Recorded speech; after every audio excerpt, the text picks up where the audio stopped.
ଖରାବେଳେ ଦୋକାନରୁ ଆସିବା ପରେ ଦିଦିର ମୋର ଖାଇ ଦେଇଥିଲୁ। ଆଜି ମୋର ମନ ପସନ୍ଦର ଖାଇବା ହେଇଥିଲା ଭାତକୁ ଛତୁ ତରକାରୀ। ଦିଦିର ମୋର ପେଟେ ବାଡ଼େଇ ଦେଇଥିଲୁ। ଖାଇସାରିବା ପରେ ମୋ ଆଖିରେ ନିଦ ନଥିଲା। କେମିତି 3ଟା ବାଜିବ ବାଡ଼ିକୁ ଆସିକି ଗଛ ପୋତିବି। ଗେଣ୍ଡୁ ଫୁଲ ଗଛ ଲଗେଇ ଦେଇଥିଲି। ମୋତେ ଗଛ ଲଗାଇବାକୁ ବହୁତ ଭଲ ଲାଗେ। ଗଛ ଲଗାଇଲେ ମୋତେ ଖୁସି ଲାଗେ, ଆନନ୍ଦ ମିଳେ।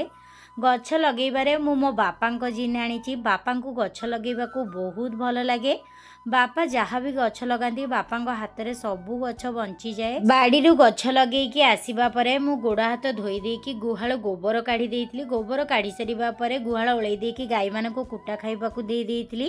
ତାପରେ ସନ୍ଧ୍ୟାବେଳେ ଦିଦିର ମୋର ରେଡ଼ି ହେଇଯାଇଥିଲୁ ଟିକେ ମାର୍କେଟ ଯିବା ପାଇଁ। ଆମର ATMରେ କାମ ଥିଲା। ପଇସା ଡିପୋଜିଟ୍ କରିକି ଆମେ ଆଉ ଟିକେ ଆଗକୁ ଆସିଲୁ ଛଣାଛଣି ନେବା ପାଇଁ।